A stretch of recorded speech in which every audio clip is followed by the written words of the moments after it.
Welcome to Accreditation Made Easy, the podcast that takes the stress out of accreditation. I am your host, Areaka Jewell, and in each episode, we'll deliver actionable tips, expert insights, and practical strategies to help streamline the process. And of course, make your work life a little easier. Now, whether you're tackling policies, preparing for assessments, or just looking for ways to stay ahead, we've got you covered. Let's simplify accreditation, one step at a time.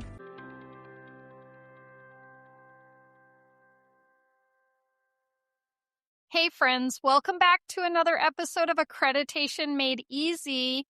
I'm your host, Areaka Jewell. And today I want to talk about something that I know causes a lot of anxiety leading up to an assessment, assessor questions. You know exactly what I'm talking about. That nervous feeling staff sometimes get when they hear assessors are coming.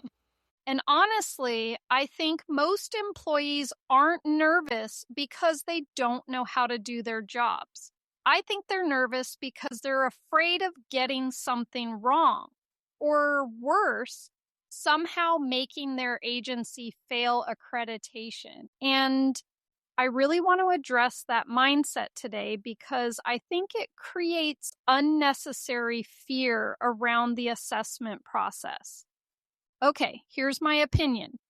Line level staff do not need to memorize standards, and definitely not standards numbers.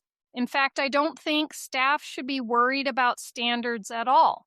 They should be focused on their responsibilities, their agency policies, and how they actually perform their job day to day. That's it.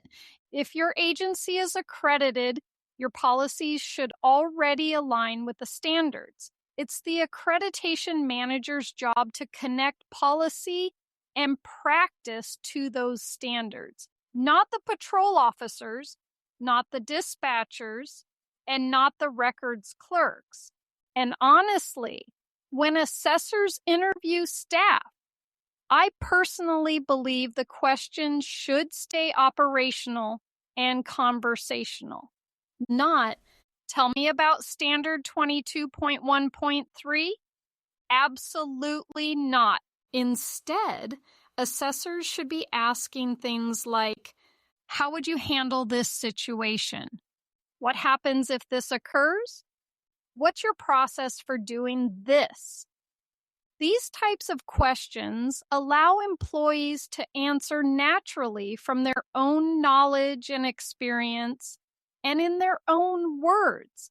Because in my opinion, confidence comes from understanding what you do, not memorizing what to say. And honestly, you can usually tell the difference immediately. Memorized answers tend to sound robotic. Natural answers sound more confident. Now, with that said, preparation absolutely helps reduce anxiety. And one method I've used over the years is creating PowerDMS tests, quizzes, or even surveys with potential assessor questions. Not because I want staff memorizing answers, but because I want them thinking about the topics beforehand. It helps refresh their knowledge, identify gaps, reinforce policy, and most importantly, build confidence. I also recommend keeping those tests simple, short, maybe 10 questions or less. True or false and multiple choice questions work just fine to get the job done. And I strongly recommend tailoring questions to responsibilities. For example, patrol questions for patrol staff, communications questions for dispatch, specialized unit questions for specialized personnel. Not every employee needs the exact same assessment prep questions. And personally, when I'm interviewing during an assessment, I'm usually most interested in talking to the people actually doing the work. the line level employees, the people carrying out the policy in practice every day. Not necessarily command staff unless we're discussing supervision, oversight, or administrative responsibilities. Because accreditation ultimately has to live operationally within the agency, not just administratively. Now, one thing I've become increasingly interested in lately is more dynamic preparation methods. Because while PowerDMS tests are helpful and structured, they're still just static.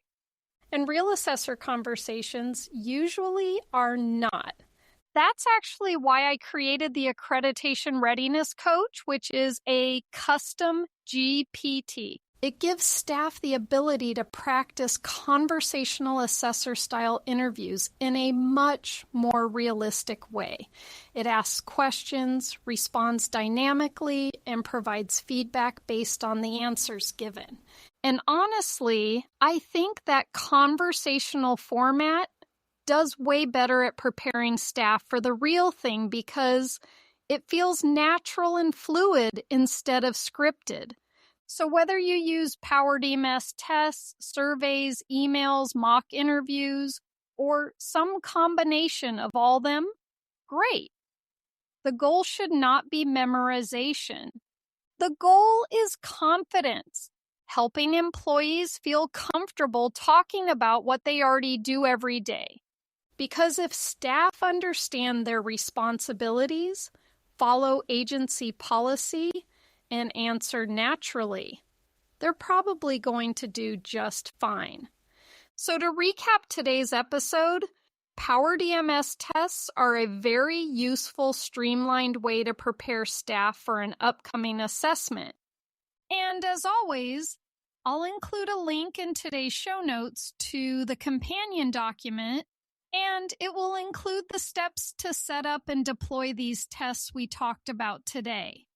Or if you want to go the interactive way I mentioned with the Accreditation Readiness Coach, I'll also include a link to it in the companion document, so check it out.